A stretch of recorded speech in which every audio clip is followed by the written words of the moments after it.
Okay, so I was just having a conversation with a friend about depression and anxiety and kind of dealing with that stuff, and realizing that from an activist perspective, especially, it's kind of different because you have these huge campaigns, you have these big, times of travel, being away from home. Like, there's not that balance that I think most people have when they get to just clock out of a 9 to 5 job and go home and then like, okay, this is family time now. This is my life now.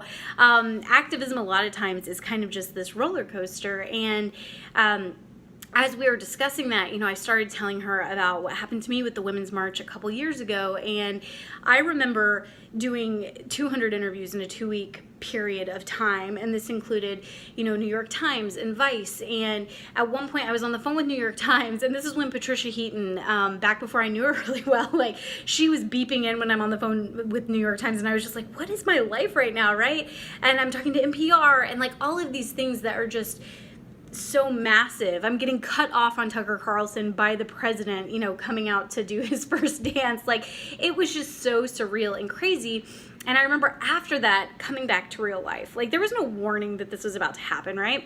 Coming back to my real life, and I remember my battery in my car had died, and my husband's car was in the shop, so we were borrowing my father-in-law's old beat-up truck, and my husband went to jump my battery, and then his battery ended up on our way to go get the new battery dying in the middle of like this intersection, and I'm sitting there and people are honking at us, and it went from like, what is my life, like a week prior, to like, what is my life now? Like, it's just going back into real life was like when you see space shuttles entering the atmosphere again, right? Like catching fire, and then you're just like, oh my gosh. And I remember specifically that there were a couple of events I was really looking forward to, like a wedding and then some big party.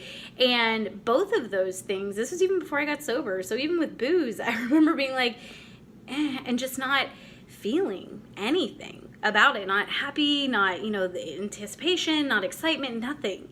And this went on for about 6 months, and I actually got really concerned because I'm like, is this my life now? Like, seriously, what is my life? Like, just feeling just bland and colorless, and probably the closest to kind of like just a bizarre depression that wasn't linked to anything. My brother passed away years ago. I went through like a deep depression with that, but this was like, there was no reason to be depressed, but yet I was. And I remember mentioning this to my mom, and she said something about like adrenal fatigue and the fact that basically I had been on this activist roller coaster, right? Like these extremely high highs, and the amount of just adrenaline that was pumping through my body, and then all of a sudden coming down and crashing back down to normal and being expected to have that when, my surplus of adrenaline was basically gone. And I started looking into kind of the biology behind all of this and really trying to focus on like, why am I feeling this way? Is this an actual thing, or is this just because my body's out of whack? Like, my body chemicals are out of whack. And I think for me that's been really, really empowering to understand that. Like, and it's, I'm certainly no expert in the realm of mental illness, but I do think as an activist, a lot of us are alcoholics. I'm just gonna go ahead and throw that out there. Like, a lot of us drink to handle that type of just roller coaster constantly, and the stress of what we're thinking about. Like, I eat, sleep, and dream about abortion. Like, can you think of a heavier topic to just constantly have on your mind and just be thinking about and pulling the threads of, and well, what's the response to this argument, and how should I, make sure that I'm showing empathy and compassion and consistency, here. And it's just this constant thing that many of us are drawn to, but without that balance of self-care, which is something I totally used to make fun of all the time, like hashtag self-care. But I get it now. Like, it's not just important because of like the hippy dippy spiritual side of it. It's important because the actual physiological side of it, where we just crash.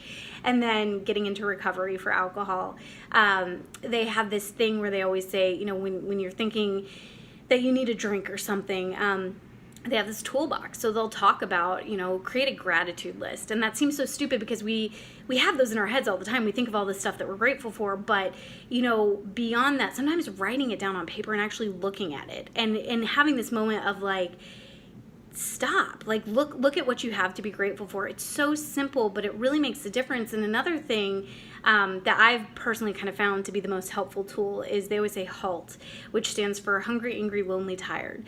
So is that something that is affecting, your current mood right now? Like, I'm always tired, so yeah, like always. And, or sometimes you just need a snack. Like sometimes you just have to like rebalance the natural chemical makeup you have. And sometimes none of those things work, and you just have to sleep for a few days, and you just have to realize this is a temporary feeling. And I think that, we kind of always say that when it comes to abortion, right? That this is a permanent solution to a temporary problem.